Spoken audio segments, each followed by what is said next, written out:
नमस्कार दोस्तों। इस वीडियो में हम करंट अफेयर से जुड़े कुछ महत्वपूर्ण सुर्खियों की चर्चा करेंगे। हम देखेंगे कि ये सुर्खियां क्यों चर्चा में हैं, इन्हें किसने प्रस्तुत किया और इनके पीछे के कारण और उद्देश्य क्या है। इसके साथ ही हम इन सुर्खियों के जिन आयामों पर आयोग द्वारा क्वेश्चन किया जाता है उन्हें भी ध्यान से देखेंगे। तो चलिए शुरू करते हैं। आज का जो हमने पहला क्वेश्चन लिया हुआ है वो संधि एवं समझौता से लिया हुआ है। तो अभी हाल ही में बीसीसीआई और एक बैंक के बीच में समझौता हुआ, तो हम देखेंगे उस समझौते के बीच क्या क्वेश्चन बन सकता है और आयोग की नज़र किन किन आयामों पर हो सकता है। तो बीसीसीआई के सभी घरेलू और अंतर्राष्ट्रीय मैचों के शीर्षक प्रायोजन का अधिकार किस बैंक को मिला है। तो किस बैंक को मिला है और वह बैंक प्रत्येक मैच के लिए कितना रुपए भुगतान करेगा। इसके साथ ही किस किस जगह के मैच का शीर्षक का आयोजन इस बैंक को दिया गया है, क्या सभी मैच का दे दिया गया है या कौन कौन सी जगह का दिया गया है और यह कब से प्रायोजन कराया जाएगा। इसके पहले कौन सा बैंक इसकी जिम्मेदारी लिया करता था और जो पहले बैंक था उसका कितना रुपए भुगतान करता था और ये बीसीसीआई क्या है। इन सभी आयामों पर हम चर्चा करेंगे। तो सबसे पहले ये देखेंगे कि बीसीसीआई के सभी घरेलू और अंतर्राष्ट्रीय मैचों के प्रायोजन का अधिकार किस बैंक को मिला है। किस बैंक को मिला है? आईडीएफसी बैंक को मिला है। प्रत्येक मैच के लिए कितना रुपए उसे देना पड़ेगा? 4.2 करोड़ रुपए भुगतान करना पड़ेगा। किस किस जगह के मैच का शीर्षक क्या आयोजन की जिम्मेदारी से मिला है। तो भारत में कोई भी अंतर्राष्ट्रीय मैच हो, चाहे घरेलू मैच हो, अब वो चाहे महिला या पुरुष का मैच हो, मतलब भारत में कोई सा भी मैच हो तो उसकी जिम्मेदारी, प्रायोजन की जिम्मेदारी आईडीएफसी बैंक द्वारा मिलेगा, दिया किया जाएगा और उसको एक मैच को 4.2 करोड़ रुपए देना पड़ेगा।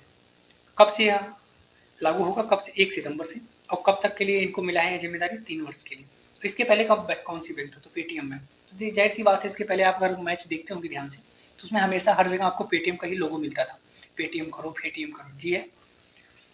अब पेटीएम इसको कितना रुपए देना पड़ता था पेटीएम को? तो 2.4 करोड़ रुपए देना पड़ता था एक मैच के लिए। बीसीसीआई क्या है? BCCI board of control for cricket in India. यह भारतीय क्रिकेट का एक सर्वोच्च निकाय है, मतलब भारतीय क्रिकेट जितना भी होता है इसी के अंदर का आता है। इसके मुख्यालय की बात की तो इसकी मुख्यालय मुंबई में। ठीक है, चलते अपने नेक्स्ट टॉपिक पे। नेक्स्ट टॉपिक हमने ब्रांड एम्बेसडर से लिया। किससे? ब्रांड एम्बेसडर से। देखते हैं ब्रांड एम्बेसडर का कौन सा क्वेश्चन है और उसमें कितने आयाम पर क्वेश्चन पूछा जा सकता है। तो अभी हाल ही में इंडियन ऑयल का ब्रांड एम्बेसडर किसे नियुक्त किया गया? किसे नियुक्त किया गया ये देखेंगे। इंडियन ऑयल की स्थापना कब हुई और इंडियन ऑयल का नामकरण कब किया गया? इसके पहले इसका दूसरा कुछ नाम था।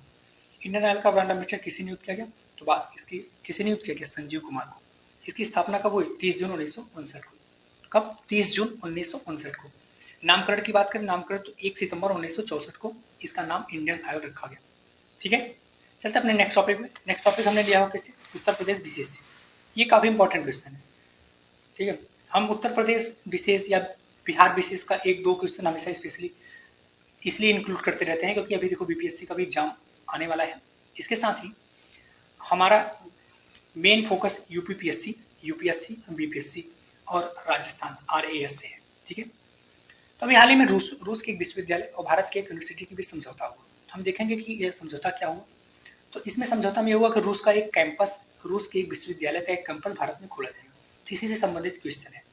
रूसी मिलन विश्वविद्यालय का केंद्र भारत के किस हिस्से में खोला जाएगा? तो किस राज्य में खोला जाएगा इसका एक कैंपस और किस यूनिवर्सिटी में खोला जाएगा? कब समझौता हुआ और यह विश्वविद्यालय क्या है? इसकी शुरुआत कब से होगा? इसके अंतर्गत कितने स्टूडेंट इसमें दाखिला होगा या एडमिशन होगा? इसके अंतर्गत कौन कौन से कोर्स पढ़ाया जाएगा और इससे दोनों देशों को लाभ क्या होगा? मेन तो ये चीज़ है ना, कोई भी काम होता है तो उसका अंततः लाभ होना चाहिए।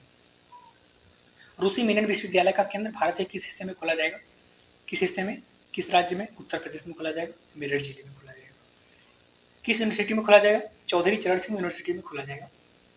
समझौता कब हुआ? 23 अगस्त 2023 को। समझौता किन के बीच हुआ होगा? तो भारत की तरफ से यूनिवर्सिटी चौधरी चरण सिंह यूनिवर्सिटी के कुलपति के बीच और रूसी मिलन विश्वविद्यालय के कुलपति के बीच में हुआ होगा। रूसी मिलन विश्वविद्यालय क्या है?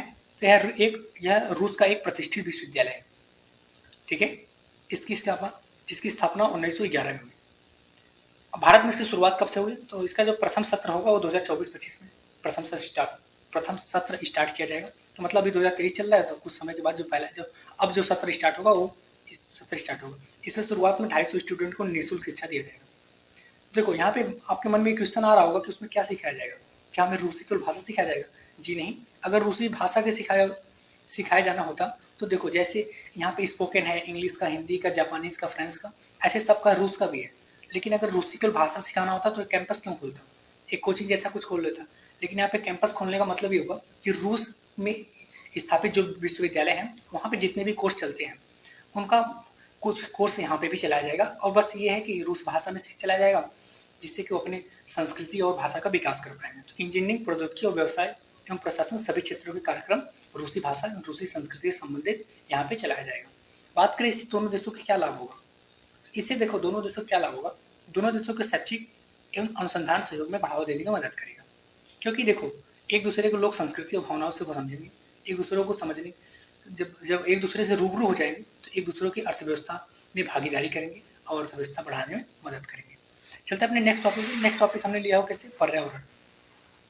किससे, पर्यावरण से।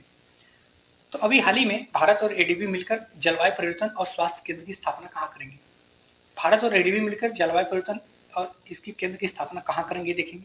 और एडीबी क्या है, एशियाई डेवलपमेंट बैंक क्या है, यह क्या काम करता है, इसका कार्य क्या है, इसकी स्थापना कब हुई और इसका मुख्यालय कहाँ पे, और यह जो केंद्र स्थापित किया जा रहा है यह केंद्र की स्थापना क्यों किया जा रहा है। ठीक है, हमारा देखो मेन ध्येय यही है कि सभी की एक क्वेश्चन से जितने भी आयाम पर क्वेश्चन पूछा जा सकता है सबको ध्यान दो। भारत और एडीबी मिलकर जलवायु परिवर्तन और स्वास्थ्य केंद्र की स्थापना कहाँ पे करेंगे, कहाँ करेंगे, नई दिल्ली में। अभी बात करते हैं एडीबी क्या है। एडीबी एशियाई डेवलपमेंट बैंक, यह एक अंतर्राष्ट्रीय बैंक संस्था है जो आर्थिक विकास एवं सामाजिक प्रगति के लिए अपने सदस्य देशों को, अपने सदस्य देश मतलब जो देश इसके सदस्य हैं केवल उन्हीं का ऋण एवं तकनीक मुहैया कराता है, मतलब उनको लोन और टेक्नोलॉजी की अगर जरूरत पड़ती तो उन्हें देता है। तो देखो अब जलवायु परिवर्तन स्वास्थ्य केंद्र की स्थापना हो रही है। जलवायु परिवर्तन स्वास्थ्य केंद्र का मतलब क्या निकल रहा है कि जलवायु परिवर्तन होने पे स्वास्थ्य में जो प्रभाव पड़ता है उन्हीं से संबंधित कुछ है।